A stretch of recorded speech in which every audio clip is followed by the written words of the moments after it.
Okay, we are live here with David Straus of the Association for Commuter Transportation. It's a thrill to have you here, David, because the subject that's on everybody's mind is how and when do we return to work? And as soon as I started to hear that, I realized that we had to have you on Catalyst Talks, because to get to work, to return to work, whatever that means, you got to understand all of the aspects of it, and no better organization than ACT, which you represent as the executive director, to have on today. The talks, Catalyst Talks, are named after our book, Leadership and Strategy in a Changing World. This is a changing world. So my first two questions to you, David, is how are you doing in terms of adapting, and how is your organization doing in terms of adapting? And thank you, by the way, for being here. It's my pleasure. Thanks so much, Joseph. Adapting is an interesting question. I think we're all just doing the best we can right now. And, personally, it's been an interesting experience to work from home, teach from home, and have family at home, and never get to the or reduce the amount of time I get to the office. Definitely interesting. As an organization, it's been as a professional association that relies heavily on supporting interactions between members and sharing and connecting and collaborating with each other to advance our industry of transportation demand management. Not being able to gather is a real challenge that we're in some ways, it is literally the whole point of your organization is to bring people together, literally and figuratively. So for those that aren't policy wonks or transportation experts, talk a little bit about what transportation demand management is and give us a sense of the overall organization. While you do that, I'll pull up your website. Yeah, no problem. Yeah, transportation demand management is all about how do we create an efficient multimodal transportation system that moves people, and moving people in a way that improves quality they want to live in and reduces congestion and improves air quality. So everything we're doing is about how do we get people out of their cars and into shared modes and teleworking and biking and walking, which is going to be a real challenge now as we look at that return to work in a post-COVID world. Well, it's interesting you talk about getting people out of their cars. This has had an unintended consequence of doing exactly that. So what do you think are the habits that people are forming now that may persist when they do resume work in a semi-traditional way? What are you seeing? Well, the one we hope that persists is this shift to teleworking.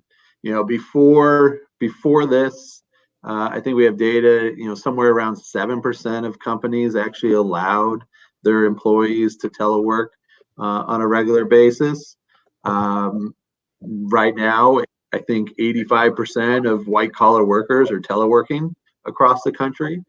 But what they're doing really isn't teleworking. It's an emergency response to the situation that we're in. So, what we're hoping to see is that this gives evidence to companies that you can have productive employees working from home, that you can manage, and with a little bit of investment in infrastructure, you could potentially really see long-term benefits with productivity, with capturing a workforce that isn't within just your 20-mile radius of your work site, but is global now. And really see teleworking take off, hopefully. Well, in fact, in preparing for this, what a lot of people are asking are questions about what that actually looks like. So I captured a few of them here so I wouldn't forget. People are asking, how will my commute change after COVID? The other question is, what will employers change their role, if you will, in the role of commuting? And what do you see in terms of shifts of the normal 9 to 5? Do you think all these are on the table? Are these conversations already starting, or are your companies and members still all just still in a reaction mode? Take it in any direction you want. I think all of these are on the table, and the companies that are, and I think most companies out there are trying to figure out what the return looks like. I think most are anticipating that some type of return to work will happen in the next, month or two. What we're seeing is, a look at all options. I think you're going to see a push for people driving into work, which is unfortunate. I think you'll see the teleworking continue. I think for some of these larger urban-based organizations, you're going to see increased investments in private shuttle operations. And how do you secure those shuttles to make them as safe as possible? And there's new technologies that are coming out. I mean, I can't really consider them technologies. There are new things coming out to enable safe transport in those vehicles, with dividers in the rows, spreading people apart. You look at as well the use of van pooling and carpooling as options, and trying to encourage people to share a ride as much as possible, but not perhaps with the same amount of riders as before. Right. And the challenge is going to be really on the communication with employees, and how do you create a sense of trust in the safety and in the environment that you're providing them, and encouraging them to use.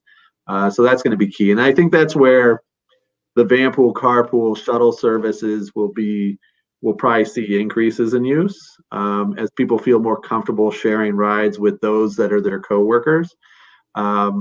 And where we see a real challenge when it comes to public transportation, which isn't a sustainable shift away from.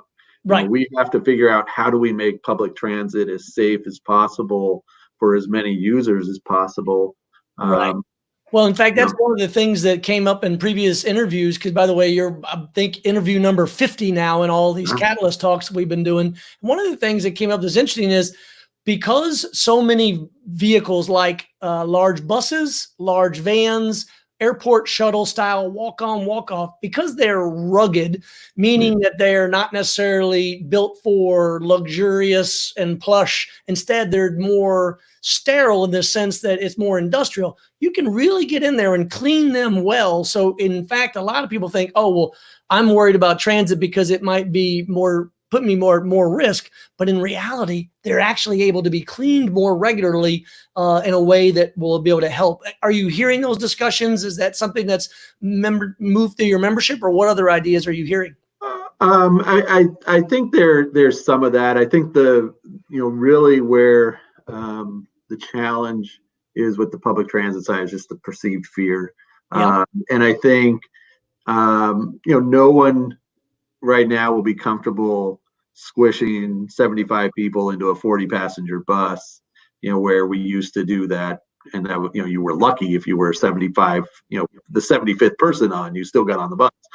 Now it's going to be, it's going to be, how do we spread these individuals out as much as possible? From a cleaning side, I don't think the worry is there. I think we can handle the cleaning, whether it's through wipe downs or fog machines, antibacterial type of, stuff. But it's that constant in and out that touching and grabbing onto handbars and rails that is the real concern there for most people. So it's going to be, how do we spread it out, which is another challenge for our transit agencies of, what does that mean for service?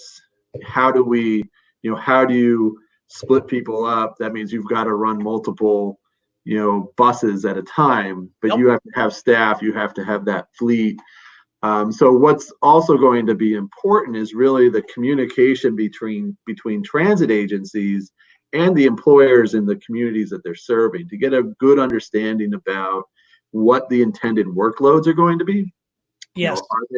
Is there a way of shifting start times, so that you're extending the commute hours into, beyond what the traditional commute hour periods are, so that you can alleviate some of that pressure on the transportation system?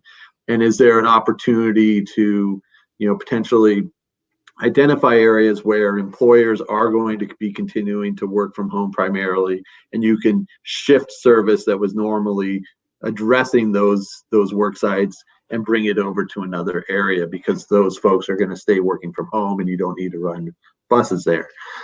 So those are some of the the conversations that are really going to have to start taking place in communities around the country between the transit agencies and the employers. Well, that is why I was thrilled to have you on. It is all about the future of work. In just a quick 10 minutes, you've already presented as many questions as topics that we need to think about. I want to encourage people to go to your website, actweb.org, for more information and resources. As you can see, there's a COVID response page there as well. David, I appreciate you being on today and look forward to keeping the conversation going in the future. It's my pleasure. Thanks so much, Joseph. Thank you. Appreciate it. All righty. Bye. So again, I want to thank everybody for tuning in to Catalyst Talks. We like to keep these short, sweet, and to the point. It's all about providing the leadership and strategy in a changing world. So if there's a person or a topic that you want to hear covered, by all means, in the comment section below, follow up with me or find me on LinkedIn at Joseph Kopser, because I'd love to know what it is that you are doing to adapt to an era of COVID, because we need the leadership and strategy more than ever. I'm Joseph Kopser. Thanks again for tuning in. Take care.